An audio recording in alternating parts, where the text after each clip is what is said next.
So hello students, welcome back to another new video. तो आप में से काफ़ी सारे स्टूडेंट्स के यही डाउट्स थे कि अगर हमारा एडमिशन अगेंस्ट कैप राउंड या फिर जिसे हम वैकेंट राउंड भी बोलते हैं उससे अगर होता है तो क्या हमें पूरी ओपन की जो फीस है वो पे करना पड़ेगा, या फिर अगर हम कैटेगरी स्टूडेंट है तो हमें स्कॉलरशिप के जो बेनिफिट्स है वो मिल सकते हैं या फिर नहीं।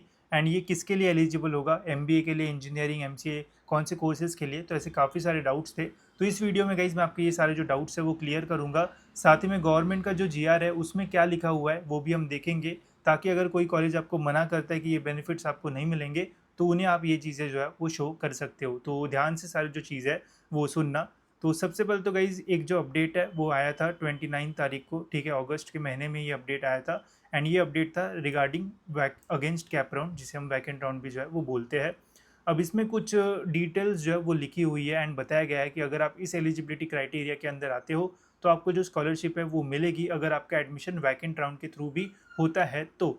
अब इसमें कुछ स्पेसिफिक कैटेगरीज के लिए जो चीज़ है वो लिखी हुई है एंड इनकम लिमिट भी यहाँ पे जो है वो दी हुई है। तो इसकी मैंने शॉर्ट में समरी निकाली है तो ईजी वे में आपको और समझ में आएगा।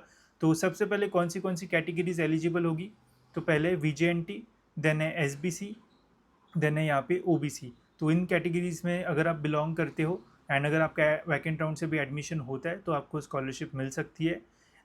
एक तो आपका कैप राउंड से एडमिशन होगा तो वो तो डायरेक्ट ही स्कॉलरशिप मिलती है, बट अगर आपका एडमिशन वैकेंट राउंड से भी होता है तो भी आप स्कॉलरशिप के लिए जो है वो एलिजिबल रहोगे। बट उसके लिए गाइज एक लिमिट है। लिमिट ये है कि आपके फैमिली का इनकम जो है वो 2.5 लाख से जो है वो कम रहना चाहिए। अब कैप राउंड से अगर आपका एडमिशन होता है तो इनकम लिमिट 8 लाख होता है, या फिर नॉन क्रिमिनल रहा तो इनकम का लिमिट भी जो है वो नहीं रहता है। बट वैकेंट राउंड से अगर आपका एडमिशन होता है एंड इन कैटेगरीज से अगर आप बिलोंग करते हो एंड अगर आपका फैमिली का इनकम 2.5 लाख या फिर उससे कम है तो आपको गाइज जो स्कॉलरशिप है वो मिल सकती है एंड आपको वैकेंट राउंड से भी कम फीस जो है वो पे करना पड़ेगा। अंडर ग्रेजुएट हो या फिर पोस्ट ग्रेजुएट कोर्सेज में आप एडमिशन ले रहे हो, सभी के लिए ये जो है वो एप्लीकेबल रहेगा। अब आपके मन में डाउट्स आएंगे कि ठीक है ये एप्लीकेबल आप तो बोल रहे हो, बट जब हम कॉलेज में जाते हैं तो वो तो बोलते हैं कि ऐसा तो कुछ नहीं है, हमारे पास तो ऐसी कोई भी जो इन्फॉर्मेशन है वो नहीं आई है। एंड ये एक्चुअल रियलिटी है। जैसे अभी भी मैंने वीडियो बनाने से पहले कुछ कॉलेजेस में फ़ोन किया तो उनका कहना ये था हमें तो ऐसा कुछ पता ही नहीं है, ये तो कुछ नया ही आप बता रहे हो। बट एक्चुअल में कॉलेजेस को अपडेटेड रहना पड़ता है एंड जो आपका कॉल उठाते हैं वो ऐसे लोग होते हैं जिनको खुद कुछ पता नहीं होता है। तो एक तो आप कॉलेज के प्रिंसिपल के साथ बात कर सकते हो या फिर वहाँ पे जो भी हेड है उनसे आप जो है वो बात कर सकते हो, ठीक है। तो अभी मैं आपको इसका प्रूफ भी बताता हूँ कि ये जो है वो अभी अप्लाई होना शुरू हो चुका है एंड कुछ कुछ कॉलेजेस ने अपने वेबसाइट जो है वो भी जो है वो अपडेट करना शुरू कर दी है। तो फॉर एग्जांपल यहाँ पे मैं एग्जांपल लेता हूँ सीओईपी कॉलेज का। तो सीओईपी कॉलेज में इंजीनियरिंग का फ़ी स्ट्रक्चर अगर आप चेक करोगे तो ये है कैप राउंड का फ़ी स्ट्रक्चर। अगर आपका एडमिशन कैप राउंड के थ्रू होता है तो कितनी फ़ीस आपको लगेगी वो यहाँ पे जो है वो मैंशनड है। वही अगर आपका एडमिशन अगेंस्ट कैप मतलब वैकेंट राउंड से होता है तो कितनी फ़ीस लगेगी वो यहाँ पे मैंशनड है। तो देखो एस सी एस टी का वैकेंट राउंड से भी होता है तो भी उनको स्कॉलरशिप जो है वो मिल जाती है। तो यहाँ पे मैंशनड है कि उनको तो कम ही जो फीस है वो लगेगी। फिर यहाँ पे V J N T, S B C, O B C, अगर आपका इनकम 1.5 लाख से कम है तो यहाँ पे 1.5 लाख लिखा है बट एक्चुअल में 2.5 लाख जो है वो रहना चाहिए। तो इससे बिलो इनकम है तो आपको जो फीस है वो कम लगेगी, इन्होंने जो है वो अपडेट कर दिया है। वही यहाँ पे 1.5 से अबो, बट एक्चुअल में 2.5 से अबो अगर आपका इनकम रहेगा फिर आपको जो ओपन की फ़ीस है वो पे करना पड़ेगा, ठीक है। तो ऐसा इन्होंने यहाँ पे जो है वो अपडेट कर दिया है। इसके अलावा वी के वेबसाइट पे भी इन्होंने जो अपडेट है एंड सेम नोटिफिकेशन ये भी जो है वो रेफरेंस के तौर पे जो है वो डाला है एंड अपना फ़ीस स्ट्रक्चर भी इन्होंने भी जो है वो अपडेट किया है ताकि कोई भी मिस इन्फॉर्मेशन ना जाए एंड सभी को सही इन्फॉर्मेशन मिले। एंड इन्होंने क्लियरली लिखा है कि 2.5 लाख से कम अगर इनकम है तो स्कॉलरशिप के लिए आप जो है वो अप्लाई कर सकते हो, ठीक है।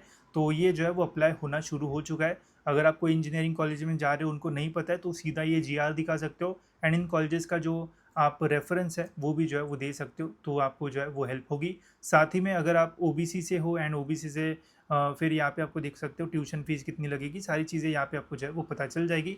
जैसे ओबीसी में है कि गर्ल्स का अगर स्कॉलरशिप तो 100% वेवियर रहता है तो वो भी यहाँ पे जो है वो अच्छे से मेंशन किया हुआ है, ठीक है। तो ये हो गया इंजीनियरिंग का। सेम फार्मेसी के लिए भी जो है वो एप्लीकेबल रहेगा। अब बात करते हैं एमबीए के बारे में। तो एमबीए में बहुत सारे लोगों को लगेगा यार एमबीए में भी होगा तो अच्छा हो जाएगा। तो देखो सीओईपी का एमबीए भी है तो सीओईपी में एमबीए भी रहता है, ठीक है। तो यहाँ पे देखो एमबीए का कैप राउंड का यहाँ पे इन्होंने जो फीस स्ट्रक्चर है वो दिया हुआ है, ठीक है। वही अगेंस्ट कैप राउंड का भी इन्होंने यहाँ पे जो है वो डाला है। अगर एस सी एस टी है अबव 2.5 रहा तो आपको ओपन की फ़ीस पे करना पड़ेगा, बिलो उससे रहा तो फिर आपको एस सी एस टी की पे करना पड़ेगा। वही यहाँ पे S B C O B C में भी 1.5 है बट ये 2.5 रहना चाहिए था। इसके नीचे रहेगा तो स्कॉलरशिप आपको मिलेगी।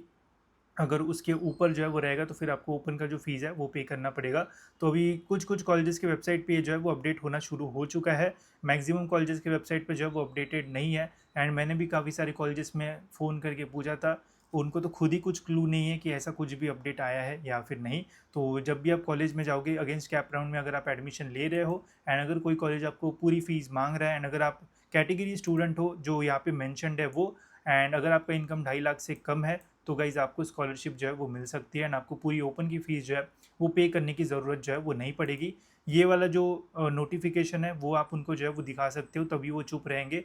बिकॉज़ कॉलेज में अगर आप खुद से बोलोगे ऐसा-ऐसा है, वो बोलेंगे कहाँ पे आया है, हमको तो कुछ पता ही नहीं है। तो ये जीआर आप उनको जो है वो दिखा सकते हो, उससे उनके भी डाउट सॉल्व हो गए एंड आपके भी। तो ये जीआर के लिए गाइज़ मैं मेरे जो नॉलेज सीकर्स का ऐप है उसमें फ्री मटेरियल्स में जीआर जो है वो डाल दूँगा, वो डाउनलोड करके आपको फ्री मटेरियल्स में मिल जाएगा। तो ईज़िली आप डाउनलोड भी कर पाओगे एंड जिसको दिखाना है वो दिखा सकते हो, ताकि आपको एडमिशन के टाइम कोई भी जो प्रॉब्लम है वो ना हो। एंड होप सो इससे आपको हेल्प जो है वो हुई होगी एंड अपने दोस्तों के भी साथ शेयर कर देना वीडियो, ताकि उनको भी जो हेल्प है वो हो जाए। तो फिलहाल दोस्तों इस वीडियो में इतना ही, मिलते हैं ऐसी और एक इन्फॉर्मेटिव वीडियो में।